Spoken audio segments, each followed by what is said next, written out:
तुम्ही इंटरव्ह्यूला गेलात ना, तर तिथे खूप साऱ्या क्वेश्चनची अपेक्षा तुम्ही धरू नका.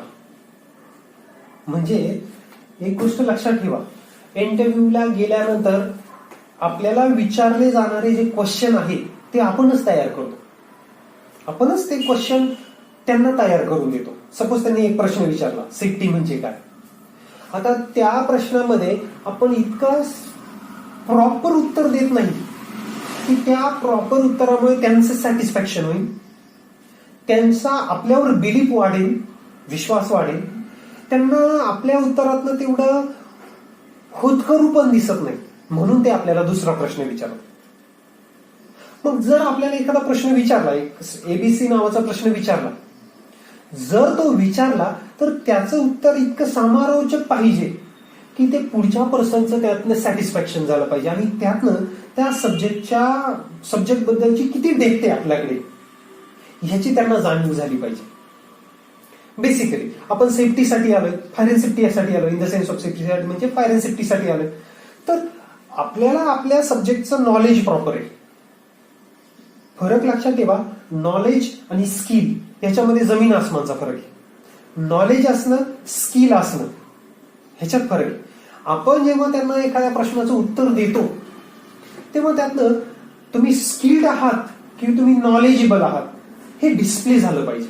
आणि त्यावरनं त्यांनी नेक्स्ट क्वेश्चन विचारायचा, नाही विचारायचा, कसा विचारायचा, हा विचारायचा का तुमच्याच उत्तरामधनं तयार झालेला विचारायचा, हे ठरतं.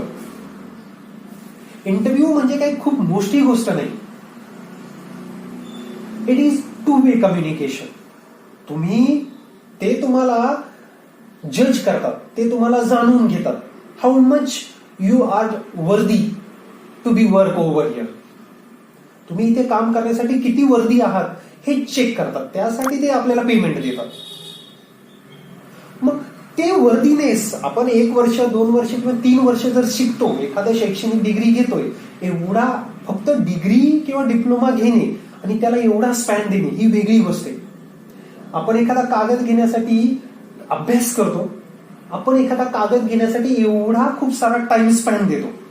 तर नॉलेज घ्यायचं की स्किल घ्यायचं, की नॉलेज आणि स्किल घ्यायचं हे आपण ठरवायचं आणि आपण त्यावर वर्कआउट करायचं. फक्त नॉलेज घेऊन किंवा फक्त स्किल घेऊन चालणार नाही, तर ते प्रेझेंट करणे हे देखील खूप गरजेचं आहे.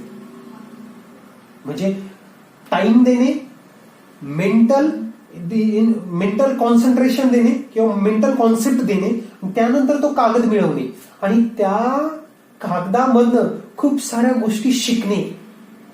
नॉलेज एवढा सारा स्पॅन देऊन, एवढा वर्षाचा 2 वर्षाचा 3 वर्षाचा स्पॅन देऊन तो कागद घेणे आणि शिकलेली जी गोष्ट आहे ती इम्प्लिमेंट करण्यासाठी हे 3 वर्षाचा स्पॅन किंवा 2 वर्षाचा स्पॅन किंवा 1 वर्षाचा स्पॅन वापरणे म्हणजे स्किल घेणे. आता परत मुद्द्यावर तेच आलो, नॉलेज घेतलं, स्किल घेतलं, पण आपल्याकडे जे आहे ते प्रेझेंट करणे, ते दाखवणे आणि ते इम्प्लिमेंट करणे हा पण एक मोठा पार्ट आहे. मग प्रत्येक वेळेस आयटीच्या लोकांसारखं इंटरव्ह्यूला गेल्यानंतर कोड करून दाखवणं हा काही प्रत्येक इंटरव्ह्यूचा क्रायटेरिया नाही. समटाइम्स काही वेळा तुमच्या प्रेझेंटेशन मधील डेप्थ ही रिप्रेझेंट करते how much skilled and educated you are. That is competent person. तुम्ही जे प्रेझेंट करता, जे आन्सर देता, जे रिप्रेझेंट करता, प्रेझेंट आणि रिप्रेझेंट मध्ये फरक आहे, त्यातनं देखील समजून येतं how much capable you are. That thing, ती कॅपॅबिलिटी, ती कॉम्पिटन्सी दाखवणे आपलं काम आहे इंटरव्ह्यू देणाऱ्याचं.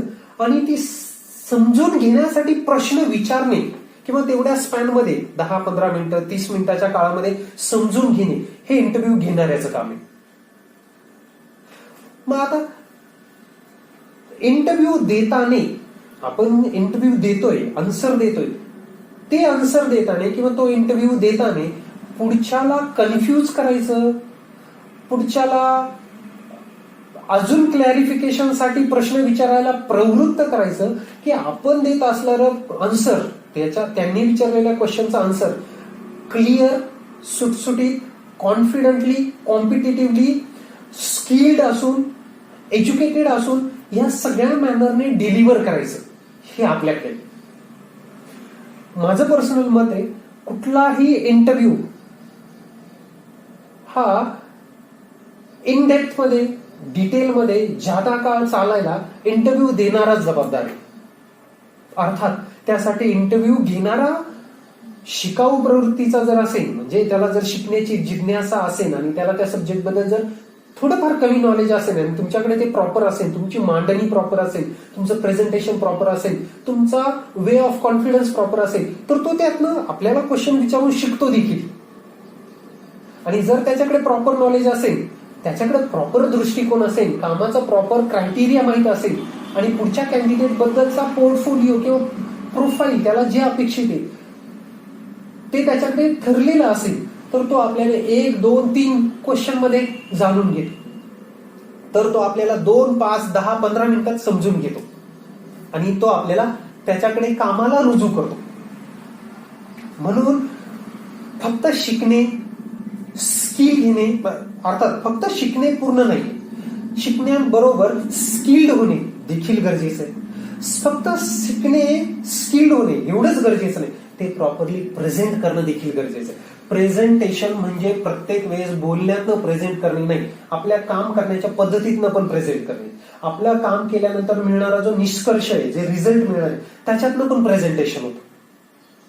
मग प्रेझेंटेशनचे पण अनेक वे आहे, अनेक दायरा आहे, अनेक व्ह्यू पॉइंट आहे.